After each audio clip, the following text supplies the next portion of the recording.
Vous utilisez AdWords, mais vous ne savez pas comment mesurer efficacement vos campagnes. En effet, vous n'avez pas encore paramétré le suivi de conversion. Restez avec nous et suivez le guide.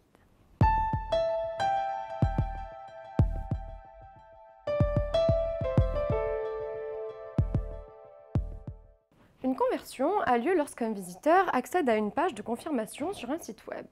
Une conversion peut être un acte d'achat, une inscription à une newsletter, une prise de contact via un formulaire.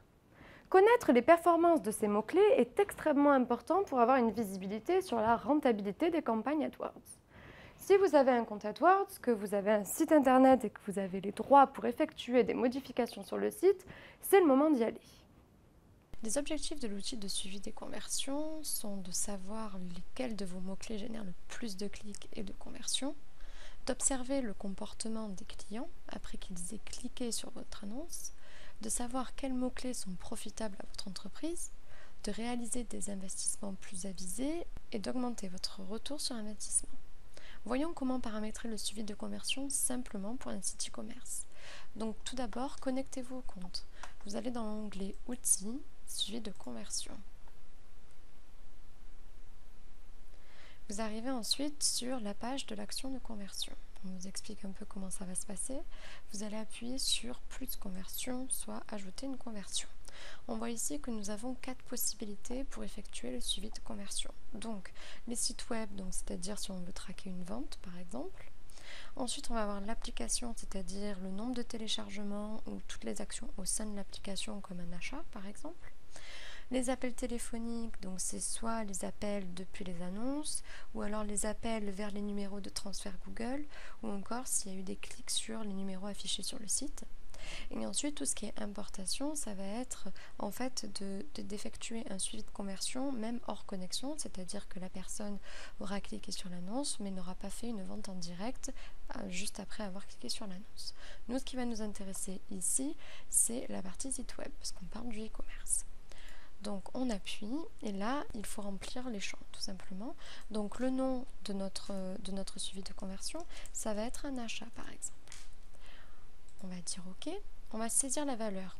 Donc là en fait ce qu'il faut savoir c'est qu'on peut toujours attribuer la même valeur à cette action de conversion. Alors si on opte pour ce paramètre, la valeur qu'on va configurer sera utilisée quelle que soit la valeur spécifique de la transaction envoyée par la balise de connexion. Donc si on décide de faire cela, on va dire que toutes les conversions valent 1 euro. Ensuite, on va pouvoir choisir la valeur de cette action de conversion peut varier. Dans ce cas, si vous sélectionnez cette option, vous allez devoir modifier votre balise afin qu'elle envoie des valeurs spécifiques par transaction. Donc il va falloir sélectionner une valeur par défaut et une devise à utiliser si votre balise rencontre des problèmes techniques et n'envoie aucune valeur. Vous pouvez également choisir de ne spécifier aucune valeur, ce qui serait totalement dommage. Donc là, ce qui se passe, c'est que pour simplifier la chose, je vais laisser toujours attribuer la même valeur à cette action de conversion avec une action égale 1 euro. Donc vous pouvez très bien adapter à votre panier moyen. Par exemple, votre panier moyen c'est 25 euros. Vous savez qu'en général c'est 25 euros la vente. Vous mettez 25 ici et vous avez quelque chose de facile avec une seule balise à mettre sans modification et vous pouvez quand même traquer vos ventes. Bon, moi je vais laisser 1 euro, mais vous faites comme vous voulez. On va mettre OK. Ensuite, le nombre. Donc on peut choisir toutes les conversions et les conversions uniques. Donc toutes les conversions c'est mieux parce que même s'il y a un clic et 3 conversions, elles sont toutes prises en compte, toutes comptabilisées. Alors que si c'est conversion unique, s'il y a un clic, ça comptera qu'une seule conversion. Bon, ce qui est dommage. Donc il vaut mieux mettre toutes les conversions.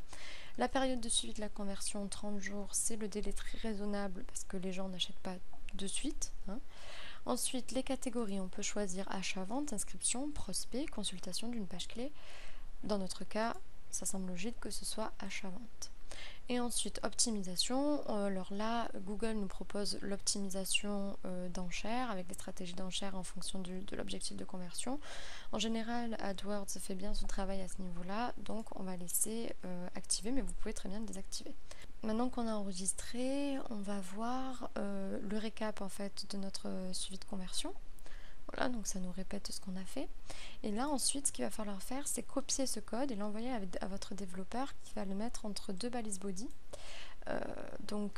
Ça permettra en fait, si vous le mettez dans la partie confirmation de commande, ça va permettre en fait de dire ok, il y a une confirmation de commande, ça veut dire qu'il y a une vente, donc ça veut dire que la vente peut remonter dans AdWords et mon mot-clé m'a généré une vente. Voilà, donc après, vous avez juste à envoyer ce code à votre développeur, ou alors si vous vous y connaissez un peu, vous allez dans le FTP et vous allez dans le template, dans la partie confirmation de commande, et vous pouvez ajouter vous-même la balise. Autrement, vous l'envoyez à votre développeur. Ensuite, vous appuyez sur OK. Alors, félicitations, vous pouvez commencer à évaluer les performances de votre campagne. Donc là, on va appuyer sur OK. Là, pour le moment, c'est non vérifié, c'est normal parce qu'on n'a pas encore intégré.